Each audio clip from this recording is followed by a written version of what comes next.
വടകരയുടെ വിജയം അത് ഷാഫി പറമ്പിൽ എന്ന എംപിയും കെ രമ എന്ന MLA-യുമാണ്. ഇനി വേണ്ടത് അടിത്തട്ട് മുതൽ വടകരയെ ഉടച്ചു വാർക്കാനായി തദ്ദേശ സീറ്റുകളിലേക്കുള്ള തിരഞ്ഞെടുപ്പാണ്. പുരോഗതിക്കായി കാത്തിരിക്കുന്ന ജനങ്ങൾ അത് ഉറപ്പിക്കേണ്ടത് കോൺഗ്രസിന് വോട്ട് നൽകിക്കൊണ്ടാണ്. ഇനി CPM-ന്റെ ഭരണം കൊണ്ടുള്ള മടുപ്പിനും മുരടിപ്പിനും അവസാനം കുറിച്ചുകൊണ്ട് ഇനി കോൺഗ്രസിന് തുടക്കം കുറിക്കാം. വടകരയുടെ MLA കെ രമയും ഉണ്ടായിരുന്നു ഷാഫിയുടെ ആ വേദിയിൽ. ഷാഫി പറഞ്ഞത്, ഇരുട്ടിൽ തപ്പുന്ന ഈ വടകരയിലെ ഓരോ ജനങ്ങൾക്കും വെളിച്ചം പകരാൻ കോൺഗ്രസ് തയ്യാറാണ് എന്നാണ്. നാടിന്റെ വളർച്ചയെ മുരടിപ്പിന്റെ പാതയിലേക്ക് നയിക്കുന്ന CPM-നെ സംബന്ധിച്ച് കോൺഗ്രസ് ഒരു വെല്ലുവിളി തന്നെയാണ്. അതേസമയം TP ചന്ദ്രശേഖരന്റെ കേസ് സംബന്ധിച്ച് നൽകിയ പ്രതി ജ്യോതി ബാബു നൽകിയ ജാമ്യാപേക്ഷയിൽ സുപ്രീം കോടതി ആട്ടിപ്പാച്ച ദിവസമായിരുന്നു എന്ന്. ഈ ദിവസം വടകരയെ സംബന്ധിച്ച് അതിനിർണായക ദിവസവും മറക്കാനാകാത്ത ദിവസവുമാണ്. കാരണം വടകരയുടെ മണ്ണിലായിരുന്നു TPയുടെ മണ്ണ്. വടകരയിൽ കത്തിക്കേറിയ ഷാഫിയുടെ ആ വീഡിയോ ദൃശ്യങ്ങൾ കൂടി കാണാം. ഇവിടെ കാണാത്ത പല സംഭവങ്ങളും ഇതിന്റെ സമീപ പ്രദേശത്തെ പല ടൗണുകളിലും വന്നു ചേരുന്നുണ്ടെങ്കിൽ വടകരയുടെ ഭാവിയെ സംബന്ധിച്ചുള്ള ഒരു വിഷനുള്ള, ഒരു കാഴ്ചപ്പാടുള്ള ഒരു സംവിധാനത്തെ ഇവിടുത്തെ ലോക്കൽ ബോഡിക്ക് കൊണ്ടു നടക്കാൻ കഴിഞ്ഞിട്ടില്ല എന്നുള്ളത് അവർക്കിടയിൽ പോലും അഭിപ്രായമുള്ളതിന് ശേഷം നടക്കുന്ന ഒരു തെരഞ്ഞെടുപ്പിൽ മറ്റെല്ലാം മറന്ന് വടകരയുടെ നല്ല നാളേക്ക് വേണ്ടി ഇത്തവണ ഐക്യ ജനാധിപത്യ മുന്നണിക്കൊപ്പം ഉണ്ടാവണമേ എന്ന RMP ഉൾപ്പെടെയുള്ള ഈ പ്രസ്ഥാനങ്ങൾക്കൊപ്പം ഉണ്ടാവണമേ എന്ന അഭ്യർത്ഥനയാണ് ഞങ്ങൾ മുന്നോട്ട് വെക്കുന്നത്. ഞാൻ വടകരയെ സംബന്ധിച്ച് ആഴത്തിൽ പറയാൻ അറിവുള്ള ഒരാളായിരിക്കില്ല. പക്ഷെ എനിക്ക് മുമ്പ് പ്രസംഗിച്ച ആളുകൾക്ക് ഈ നാടിന്റെ വലിയ പാരമ്പര്യം അറിയാവുന്ന ആളുകളാണ്. അവർക്ക് ഇതിന്റെ ചരിത്രം അറിയാവുന്ന ആളുകളാണ്. ഞാൻ പറഞ്ഞു കേട്ടിട്ടുണ്ട്, പണ്ട് കുറ്റ്യാടിയിൽ നിന്നും നാദാപുരത്തു നിന്നും പേരാമ്പ്രയിൽ നിന്നൊക്കെ തേങ്ങയും കൊണ്ട് കൊപ്രയും കൊണ്ടൊക്കെ വന്നിട്ട് ഇവിടെ കൊടുത്തിട്ട് ആ കടകൾ എഴുതി കൊടുക്കുന്ന ചെറിയ കഷ്ണം കടലാസിൽ അതിന്റെ തുക രേഖപ്പെടുത്തിയത് കൊണ്ട് ഈ ചുറ്റുവട്ടത്തുള്ള കടകളിൽ പോയാൽ സാധനങ്ങൾ വാങ്ങി തിരിച്ചു പോയിരുന്ന ആളുകളുടെ ഒരു ചരിത്രത്തെ രേഖപ്പെടുത്തിയിരുന്ന ഒരു സ്ഥലം. ഇതൊരു വ്യാപാര കേന്ദ്രമായിരുന്ന ഒരു സ്ഥലം. കോഴിക്കോട് നഗരം കഴിഞ്ഞാൽ കോഴിക്കോട്ടെ ഏറ്റവും പ്രധാനപ്പെട്ട ടൗൺ ആയിരുന്ന സ്ഥലം. ഈ സ്ഥലത്ത് ഇപ്പോൾ വ്യാപാരി വ്യവസായികൾ ഉൾപ്പെടെയുള്ള സമൂഹം പറയുന്നു, അവരുടെ കച്ചവടവുമായി ബന്ധപ്പെട്ട് പല നഗരങ്ങളുമായി വെച്ച് നോക്കുമ്പോൾ ഇവിടെ വേണ്ടത്ര ബിസിനസ്സിന്, എന്റർപ്രൈസിന് സപ്പോർട്ട് കിട്ടുന്ന ഒരു സ്ഥലമല്ലാതായി മാറുന്നു. എത്രയും പെട്ടെന്ന് ഇവിടെ ഇരുട്ടായി പോകുന്നു. വൈകുന്നേരങ്ങളിൽ സ്ഥാപനങ്ങൾ, ഹോട്ടലുകൾ ഉൾപ്പെടെയുള്ള സംവിധാനങ്ങളെ ഇവിടെ ആളുകൾ തെരഞ്ഞു വരുന്ന സാഹചര്യത്തിന് മാറ്റം വരുന്നു. എന്നോട് ഇവിടുത്തെ നേതാക്കന്മാർ പറഞ്ഞത്, വ്യാപാരി വ്യവസായി സമൂഹം പറഞ്ഞത്, 1000-ലധികം കടകൾ അടഞ്ഞു കിടക്കുന്ന ഒരു നഗരമായി ഈ വടകര മാറിയിരിക്കുന്നു എന്നുള്ളതാണ്. എന്നോട് ഇവിടുത്തെ ജനപ്രതിനിധികൾ പറഞ്ഞത് ഇവിടെ മുനിസിപ്പാലിറ്റിയുടെ ഷോപ്പിംഗ് കോംപ്ലക്സ്, ആ ഷോപ്പിംഗ് കോംപ്ലക്സിൽ തന്നെ പുതിയ കടകൾ ഒന്നിലധികം തവണ ടെൻഡർ ചെയ്തിട്ടും 1, 2, 3 കടകൾ മാത്രമാണ് എടുത്തിട്ട് പോകുന്ന ഒരവസ്ഥ. ഇവിടെ ഇല്ലാത്ത പല ഷോറൂമുകളും ഇതിന്റെ സാറ്റലൈറ്റ് നഗരങ്ങളെന്ന് ഒരിക്കൽ വിശ്വസിക്കപ്പെട്ട സ്ഥലങ്ങളിൽ നിന്ന് വരിക. ഞാൻ ഇന്ന് കടന്നു വന്ന വഴികളിലൊക്കെ ഞാൻ ആ മാറ്റം കാണുന്നുണ്ട്. ഇവിടുത്തെ വ്യാപാരികൾ, ഇവിടുത്തെ കച്ചവടക്കാർ, ഇവിടുത്തെ മറ്റനേകം തൊഴിലെടുത്ത് ജീവിക്കുന്ന ആളുകൾ, ഡ്രൈവർമാർ ഉൾപ്പെടെയുള്ള ആളുകൾ ഇവിടെ വന്നിറങ്ങുന്ന ഒരാളുടെ മൂവ്മെന്റ് കൊണ്ട്, അവരുടെ ഓട്ടം കൊണ്ടും ഈ നാട്ടിൽ ജീവിച്ചു തീർക്കേണ്ട ആളുകളെ സംബന്ധിച്ചിടത്തോളം ഒക്കെ കുറച്ചും കൂടെ ഒക്കെ വടകര മെച്ചപ്പെട്ട് വന്നിരുന്നെങ്കിൽ എന്ന് ആഗ്രഹിക്കാത്ത ആരാ ഇവിടെ ഉള്ളത്? ഒരു സ്പോർട്സ് ഫെസിലിറ്റി ഈ വടകര ടൗണിൽ നമ്മൾ ആഗ്രഹിക്കുന്ന പോലെ ഇതിന്റെ പ്രദേശത്ത് നമ്മുടെ എല്ലാവരുടെയും അറ്റൻഷനിലേക്ക് വരുന്ന ഒരു സ്പോർട്സിന്റെ ടൂർണമെന്റ്, ക്രിക്കറ്റോ ഫുട്ബോളോ എന്തുമാവട്ടെ, ഒരു വലിയ ടൂർണമെന്റ് വടകര ഹോസ്റ്റ് ചെയ്യുന്ന തരത്തിൽ ഒരു കാര്യങ്ങളുണ്ടോ? ഇപ്പോൾ ഒരുപാട് കാര്യങ്ങൾക്ക് വടകരക്ക് മാറ്റം വേണമെന്ന് ആഗ്രഹമുണ്ട്. വടകരയിലെ ജനത അതിന് കാത്തിരിക്കുന്നുണ്ട്. അധികാരം പതിറ്റാണ്ടുകളോളം തുടർച്ചയായ ഒരു ടീമിനെ ഏൽപ്പിച്ചപ്പോ അവർക്ക് ഒരു തീരുമാനം അവരെടുത്തു. കാരണം ഒന്നും ചെയ്താലും ഇല്ലെങ്കിലും ഒക്കെ അവർക്ക് കിട്ടാനുള്ള വോട്ട് ഇവിടുന്ന് കിട്ടുമെന്നുള്ള ഒരു ധാരണയിലേക്ക്, അമിതമായ ഒരു ആത്മവിശ്വാസത്തിലേക്ക് അവർ പോയി. അതുകൊണ്ട് ജനകീയ പ്രശ്നങ്ങളുടെ പരിഹാരം പലപ്പോഴും ഒരു മുഖ്യ അജണ്ടയായി വന്നില്ല. ഡ്രെയിനേജ് ഉൾപ്പെടെയുള്ള വിഷയങ്ങളെ സംബന്ധിച്ച് ഇപ്പോഴും പരാതി പറയുന്ന ആളുകളുണ്ട്. അത്തരം കാര്യങ്ങളെ സംബന്ധിച്ച് വടകരക്കൊരു മാറ്റം വരണമെന്ന് ആഗ്രഹിക്കുന്ന ജനങ്ങളുടെ മുമ്പിൽ ഞങ്ങൾ വിനയത്തോടു കൂടി പറയുന്നു, ഒരവസരം ഞങ്ങൾക്ക് നൽകുന്നതിന്റെ പേരിൽ നിങ്ങൾ ഖേദിക്കേണ്ടി വരില്ല എന്നുള്ളത് ഈ മുഴുവൻ ജനപ്രതിനിധികളെയും അവരെ വിശ്വാസത്തിൽ എടുത്തുകൊണ്ട് തന്നെ നമ്മുടെ സാരഥികളെയും സ്ഥാനാർത്ഥികളെയും വിശ്വാസത്തിൽ എടുത്തുകൊണ്ട് തന്നെ പറയാൻ ആഗ്രഹിക്കുന്നു. ഇവിടുത്തെ ജെൻസി പുതിയ ജനറേഷൻ അവരാഗ്രഹിക്കുന്ന സ്പോട്ടുകൾ ഈ വടകരയിലുണ്ടോ? വടകരയുടെ ടൂറിസം സാധ്യതകളെ പരമാവധി ഉപയോഗപ്പെടുത്തുന്ന സാധ്യതകൾക്ക് ഒരു നഗരഭരണം നേതൃത്വം നൽകുന്ന നിങ്ങൾ കാണാൻ കഴിയോ?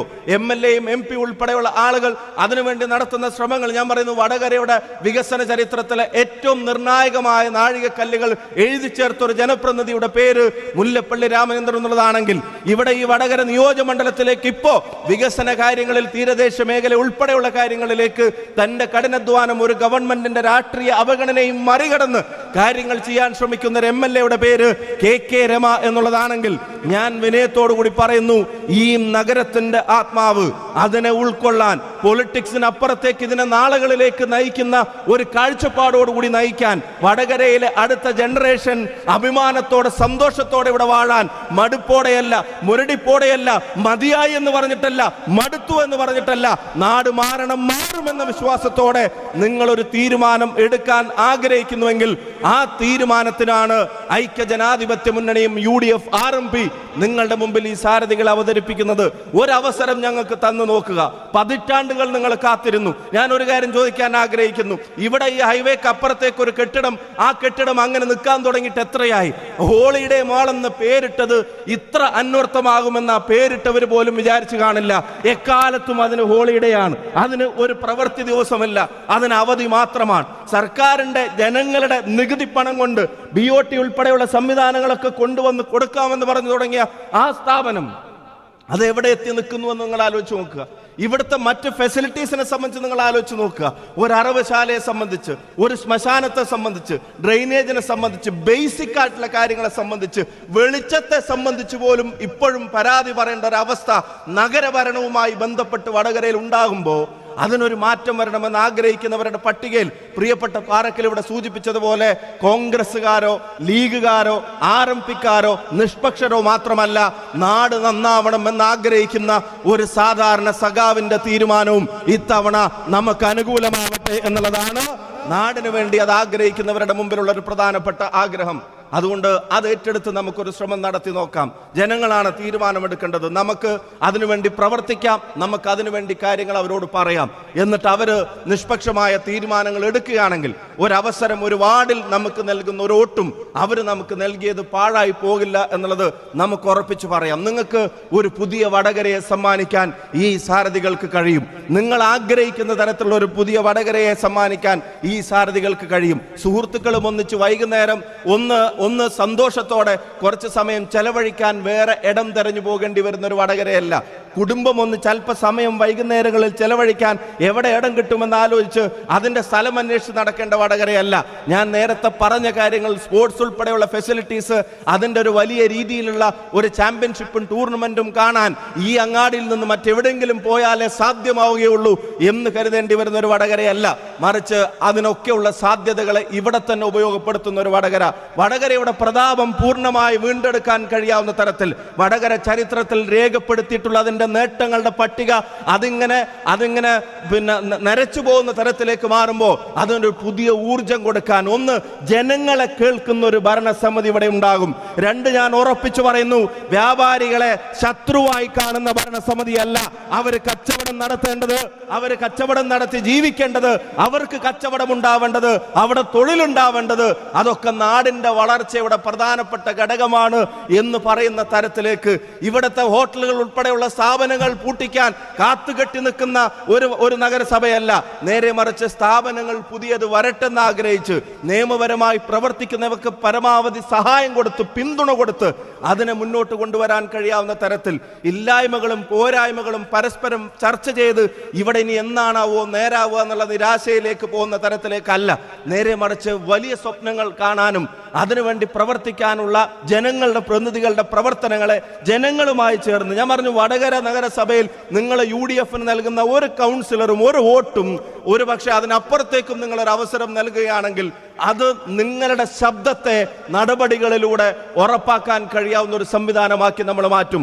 അതിന് ഞങ്ങൾ എല്ലാവരും അതിൻ്റെ കൂടെ ഉണ്ടാവും. അതുകൊണ്ട് എന്നെ കേൾക്കുന്ന പ്രിയപ്പെട്ട ജനാധിപത്യ വിശ്വാസികളോട് പറയുന്നു, നിങ്ങൾക്ക് പരിപൂർണ തൃപ്തി ഈ വടകര നഗരത്തെ സംബന്ധിച്ച് ഇപ്പോൾ ഉള്ള കാര്യങ്ങളിൽ ഇല്ലെങ്കിൽ അതിനൊരു മാറ്റം വരുത്താൻ സമയമായി. 1, 2, 10, 25, 30, 50 അല്ല, അതിനും അപ്പുറത്തേക്കുള്ള അവസരങ്ങൾ കൊടുത്തവരാണ്. 10 വർഷം അടുപ്പിച്ച് സംസ്ഥാനത്തിന്റെ ഭരണമേൽപ്പിക്കപ്പെട്ടവരാണ്.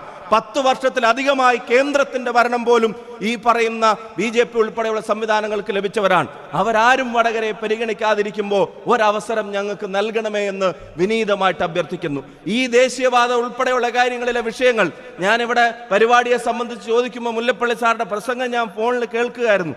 നേട്ടങ്ങളുടെ ഒരു മുടിനാര് കടുകുമണിയോളമുള്ള നേട്ടങ്ങളും ഞങ്ങളുടേതാണെന്ന് പറഞ്ഞ് അവകാശവാദങ്ങളുടെ പരമ്പരകളുമായി ആളുകൾ ഇറങ്ങും. പക്ഷെ കോട്ടങ്ങൾ ഒരു മുടിനാരിഴയോളമുള്ളതാണെങ്കിലും അത് ഏറ്റെടുക്കാൻ ഇവിടെ ആളില്ല.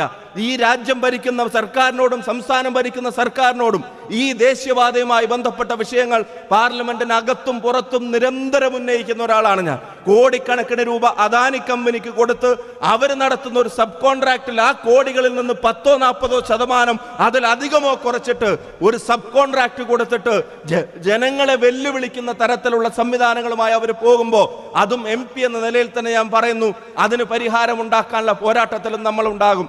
അവിടെ ജനങ്ങൾ ആഗ്രഹിക്കുന്നത് എന്തോ അത് നമ്മൾ സാധ്യമാക്കും. അതിനോടൊപ്പം ഈ നഗരം വളരണം, ഈ നഗരത്തിന് മാറ്റങ്ങൾ ഉണ്ടാവണം, ഈ നഗരത്തിന്റെ പ്രതീക്ഷകളിലൂടെ ഈ നഗരത്തിലേക്ക് ആളുകൾ വരാൻ തയ്യാറാവണം. നിങ്ങൾക്ക് അറിയുന്ന ബ്രാൻഡഡ് ഔട്ട്ലെറ്റ്സിന്റെ പേരുകൾ നിങ്ങൾ മനസ്സിലാലോചിക്കുക. എന്നിട്ട് എത്ര എണ്ണം വടകരയിലേക്ക് വരാൻ കാത്തിരിക്കുന്നു എന്ന് നിങ്ങൾ പരിശോധിച്ച് നോക്കുക. നിങ്ങൾക്ക് അറിയുന്ന ഡ്രസ്സിന്റെ, ജ്വൽസിന്റെ, മറ്റെല്ലാത്തിന്റെയും ബ്രാൻഡുകളെ നിങ്ങൾ പരിശോധിച്ച് നോക്കുക. അതെടുക്കാൻ നിങ്ങൾ എവിടെയാണ് പോകുന്നത് എന്ന് നിങ്ങൾ മനസ്സിലാലോചിച്ച് നോക്കുക. ഒരു കാലത്തെ വടകരക്ക് അത് വേണ്ടി വന്നിരുന്നോ എന്നുള്ളത് നമ്മുടെ മുൻ തലമുറയോട് ചോദിച്ചാൽ ഇപ്പോഴുള്ള നമ്മുടെ തലമുറയിൽ ഇരിക്കുന്നവർക്ക് തന്നെ ബോധ്യമുള്ള അനേകം കാര്യങ്ങളുണ്ട്. നിങ്ങൾക്ക് ഇഷ്ടപ്പെട്ട സമയം നിങ്ങൾ ചെലവഴിക്കാൻ എവിടെയാണ് പോകുന്നത് എന്ന് നിങ്ങൾ ആലോചിച്ച് നോക്കുക. അതിന് നിങ്ങളുടെ ഇഷ്ടപ്പെട്ട ചോയ്സ് വടകരയാണോ, നമ്മുടെ ഈ നാടിന്റെ നഗരമാണോ, ഈ ഹൃദയമാണോ എന്ന് നിങ്ങൾ ആലോചിച്ച് നോക്കുക. അതല്ലെങ്കിൽ എന്തൊക്കെയോ പോരായ്മകൾ ഉണ്ട് എന്ന് തന്നെയാണ് അതിന്റെ അർത്ഥം. ആ പോരായ്മകളാണ് ഇവിടെ പരിഹരിക്കപ്പെടേണ്ടത്. ഈ വെളിച്ചം, ഈ അടിക്കുന്ന വെളിച്ചത്തിന് അപ്പുറത്തേക്ക് ഈ നടുവിൽ നിങ്ങൾ കാണുന്ന ആ അവസ്ഥ എന്താണ് എന്നുള്ളത് മാത്രം നിങ്ങൾ ആലോചിച്ച് നോക്കുക. അതുകൊണ്ട് ഇതിനൊരു മാറ്റം വരണം. 8-8:30 കഴിയുമ്പോഴത്തേക്കും എല്ലാം പെട്ടിയും കടയും മടക്കി എല്ലാവരും ഒഴിഞ്ഞു പോകുന്ന ഒരിടമായി വടകര നിലനിൽക്കണമെന്നില്ല. വടകരക്ക് ചെറുപ്പക്കാരുൾപ്പെടെയുള്ള ആളുകൾക്ക് ഈ പറയുന്ന സംവിധാനങ്ങൾ അവരെ പോസിറ്റീവായി അക്രമമുണ്ടാക്കാനും ലഹരിക്ക് വഴിപ്പെടാനുമല്ല, നേരെ മറിച്ച് തുറന്ന വെളിച്ചത്തിലൂടെ അവർക്ക് ഇഷ്ടമുള്ളതുപോലെ സ്വാതന്ത്ര്യത്തോടെ മറ്റുള്ളവരുടെ ഇഷ്ടങ്ങളെ ബഹുമാനിച്ചും ആദരിച്ചും ഒരാൾക്കും ബുദ്ധിമുട്ടില്ലാതെ നിയമം അനുശാസിക്കുന്ന കാര്യങ്ങൾ ചെയ്യാനുള്ള അവസരങ്ങൾ ഇവിടെ നിഷേധിക്കപ്പെടുന്നു എന്നുള്ളത് യാഥാർത്ഥ്യമാണ്. വടകരയിലെ ചെറുപ്പക്കാർ ആഗ്രഹിക്കുന്ന എന്താണ് ഇവിടേക്ക് കടന്നു വന്നിട്ടുള്ളത്? നിങ്ങൾ ഈ ഹൈവേയുടെ വശങ്ങളിൽ തന്നെ നിങ്ങൾ നോക്കുക. ആളുകളെ കാത്ത് എത്ര ബിൽഡിംഗ് ആണ് ഇവിടെ ഈ പറയുന്ന പുതിയ സ്ഥാപനങ്ങൾക്ക്, ഷോറൂമുകൾക്ക്, ഔട്ട്ലെറ്റുകൾക്ക് ഇടം കൊടുക്കാൻ കാത്തു നിൽക്കുന്നത്. നമ്മുടെ നാട്ടിൽ നിന്ന് വരുന്ന സൂപ്പർ മാർക്കറ്റുകൾ പോലും അവരുടെ കേന്ദ്രങ്ങൾ സ്ഥാപിച്ചത് എവിടെയാണ് നിങ്ങൾ പരിശോധിച്ച് നോക്കുക. ഈ നഗരപരിധിയിലോ പ്രദേശത്തോ ആണോ? ഈ നാട്ടിൽ നിന്ന് ആരംഭിച്ച സൂപ്പർ മാർക്കറ്റുകൾ പോലും അവരുടെ ഔട്ട്ലെറ്റുകൾ ഇവിടെ നിന്ന് ആരംഭിച്ച് ലോകമെമ്പാടുമുള്ള സ്ഥലങ്ങളിൽ ആരംഭിച്ച ഔട്ട്ലെറ്റുകൾ പോലും ഇവിടെ എവിടെയാണ് ആരംഭിച്ചിട്ടുള്ളത് നിങ്ങൾ പരിശോധിച്ച് നോക്കുക. ഈ വടകര നഗരപ്രദേശവുമായി ബന്ധപ്പെട്ടാണോ എന്ന് നിങ്ങൾ പരിശോധിച്ച് നോക്കുക. പറയുന്ന എന്റെ രാഷ്ട്രീയം നിങ്ങൾ വിട്ടേക്ക്, ഇവിടെ പ്രസംഗിക്കുന്ന ആളുകളുടെ പൊളിറ്റിക്സ് നിങ്ങൾ നോക്കണ്ട.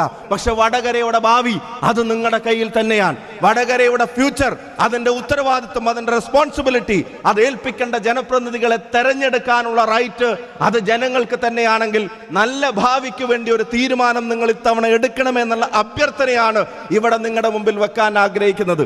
അതുകൊണ്ട് വടകര നഗരത്തിൽ ഈ പറയുന്ന മടുപ്പിനെ മതിയായെന്നും മടുത്തെന്നും പ്രതീക്ഷയ്ക്ക് വകയില്ലെന്നുമുള്ള വിലയിരുത്തലുകളെ അതിനൊരു അവസാനം കുറിക്കാൻ സമയമായി. പ്രതീക്ഷയോടെ വടകര നഗരത്തിലേക്ക് വീണ്ടും ഇവിടുത്തെ ജനത വരാൻ സമയമായി.